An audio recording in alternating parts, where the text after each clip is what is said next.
Nuk munda t'i shpëtoja. Këto fjalë të përsëritura vazhdimisht janë dëshmia e dhimbjes së Turim Kolos përballë të afërmve dhe miqve. Ai sapo ka dalë nga spitali i Pizës ku ishte shtruar për helmim, humba ndjenjat, tregon ai. Turim Kola i ka shpëtuar monoksidit të karbonit që mbrëmjen e së mërkurës i mori jetën 4 anëtarëve të familjes së tij. Arti Kola Bojaxhi, bashortes së tij Jonida shtëpiake, djalit Hajdar 22 vjeç elektricist dhe vajzës Jessica 15 vjeçe nxënëse. Në orën 21:48 karabinierët arritën të japin alarmin pasi 2 prej tyre u elmuan së bashku me Turimin, vëllain e viktimës, gjatë përpjekjes për të hyrë në banesën në fshatin Rrugi, ku askush nuk po hapte derën. Prokuroria e çështjes Paula Rizzo ka hapur një hetim për vrasje të shumëfishtë nga pakujdesia dhe ka urdhëruar ekzaminimin e jashtëm të trupave, si dhe analizat e gjakut për të konfirmuar se shkaku i vdekjes ishte monoksidi i karbonit. Sipas të dhënave paraprake, të paktën djali Hajdar ishte ende gjallë në momentet e para të alarmit.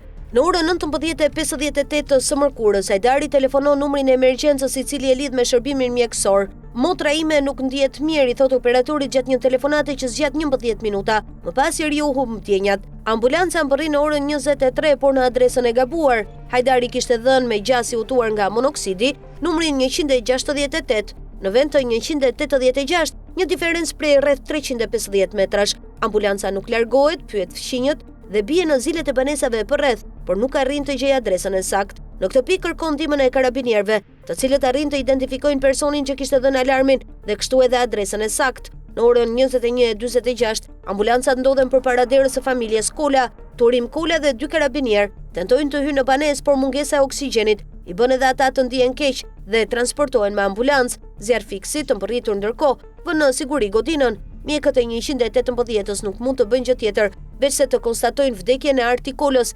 bashkëshortes Jonida dhe fëmijëve, të gjetur në dhomën e gjumit të vajzës. Prokuroria duhet të përcaktojë nëse kaldaja, e cila rezulton të jetë e re dhe pjesërisht ende e mbështjellë me celofan, ishte e regjistruar, nëse ishte instaluar siç duhet dhe nëse ishte nënshtruar kontrolleve dhe kolaudimeve të parashikuara nga ligji. Banesa ku ndodhi tragjedia është sekuestruar me urdhër të autoriteteve gjyqësore. Shtëpia ishte pronë e Arti Kolos, i cili e kishte blerë rreth 3 vite më parë, por familja ishte zhvendosur aty vetëm prej 6 ose 7 muajsh.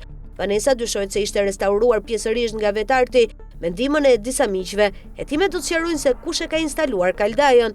Ngjarja ka tronditur thellë komunitetin e vogël në provincën e Lukës. Miq dhe familjarë u mblodhën në shtëpinë e nënës Artit, gjyshes së 2 fëmijëve, por urtëtora ajo nuk ishte në dieni të asaj çfarë kishte ndodhur, derisa me kalimin e kohës e kuptoi tragjedinë dhe dikush u detyrua t'ia konfirmonte. Djali, nusja dhe niprit kishin humbur jetën. Pas lajmit ajo pati një gjendje të rënduar shëndetësore dhe u trajtua në banesën e saj. Familja Kola ishte shumë e respektuar në Porkari. Për këtë arsye parada e karnavalit të Porkarit e planifikuar për të dielën e ardhshme u anulua. Në vend të aktivitetit të parashikuar në famulli për të shtunën, në kishën San Giusto në Porkari, do të mbahet një vigjilje lutjeje pas një momenti përkujtimor që u zhvillua në kishën Segrominjo in Piano. Edhe në Camiliano, në komunën e Kapanori, në shkollën e mesme që frekuentonte Jessica, shokët dhe shoqet e klasës mblodhën poezitë e saj, shkruan Corriere della Sera. Para shtëpisë së familjes Kola u vendosën buqeta me lule dhe një tullumbace e kuqe në formë zemre.